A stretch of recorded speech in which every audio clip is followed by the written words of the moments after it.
Welcome to my channel. Today, I want to tell you a story, not just about a company, but about something that quietly lives inside your home, in your pocket, maybe even on your wrist. It listens, it watches, it knows what you eat, where you go, who you talk to, and what you secretly want.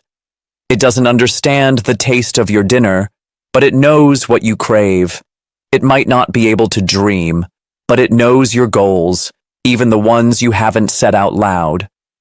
What is this invisible force that feels more like a mind reader than a brand? It's Samsung. But don't worry, it didn't start out as a digital god. In fact, it all began almost 90 years ago, in the most unexpected way.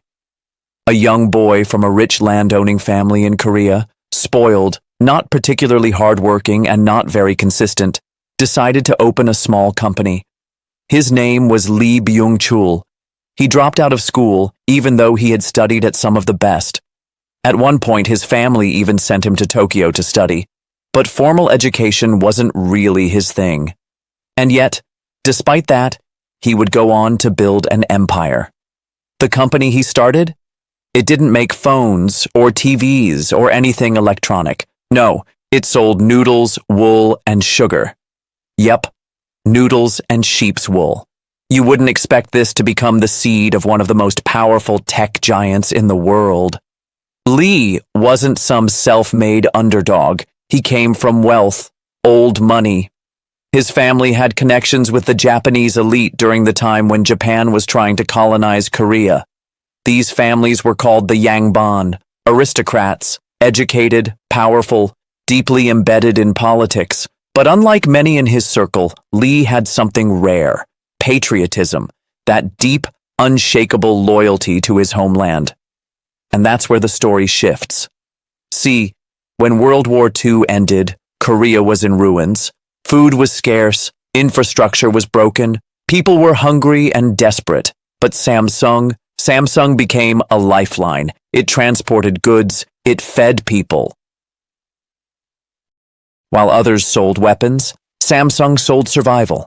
And that, more than anything, earned it a place in people's hearts. The government noticed.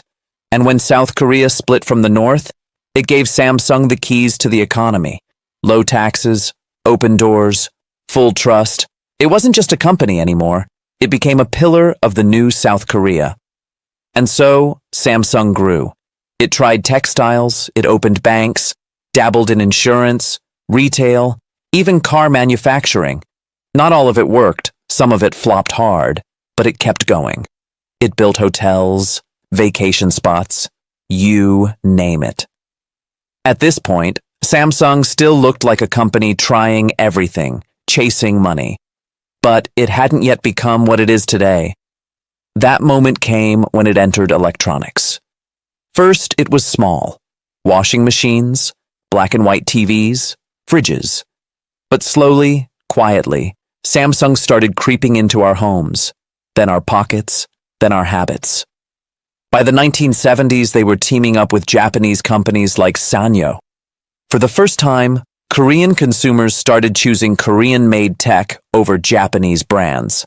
That was big. It was a cultural shift and a technological one. And then came semiconductors. Those tiny, silent pieces that power everything from your phone to your car. Samsung didn't just make them for itself. It started selling them to competitors too. Even the giants, Apple, Sony, Dell, all began to rely on Samsung. It became the silent power behind the loudest tech in the world. By the year 2000, Samsung wasn't just big, it was unstoppable. It launched the Galaxy series, smartphones, tablets, sleek, shiny devices that flew off the shelves. And with every sale, Samsung learned more about its users, more about you. Then came the real shift: artificial intelligence and the Internet of Things. Suddenly, Samsung wasn't just making products, it was making smart products. A fridge that tells you what's inside, a watch that tracks your heart rate, a TV that listens, a vacuum that maps your house. The company had quietly stepped into a world where it could sense more about you than you could about yourself. And here's the eerie part. It worked. Today, Samsung isn't just a tech company. In South Korea, it represents nearly a fifth of the entire economy. That's right, one company powering 20% of a nation's GDP. And along the way, it learned how to navigate taxes. Some would say avoid them. It's part of why many young Koreans today don't see Samsung as a hero anymore. They see it as a giant, one that controls too much. They say their government can't even challenge it, that Samsung knows too much, earns too much, and has woven itself into every layer of society. That it's not just running a business, it's running their future. Because when you give a company all your data, when your fridge knows your cravings, your TV knows your moods, your watch tracks your sleep, and your phone records your entire life, you've handed over more than money. You've handed over control. And here's the kicker. Samsung didn't steal it from you. You volunteered it. You welcomed it into your house. You tapped "I agree" without reading a word. You paid for it. And now, it knows everything. So the next time you open your smart fridge, or your phone auto-corrects something you never said, maybe just ask yourself, who's really in charge? Thanks for spending time with me. If this story gave you something to think about, if it made you a little more curious, or maybe a little uneasy, then stay tuned. Because there are more giants like this one, and their stories even darker. Don't forget to subscribe for the next one. See you soon.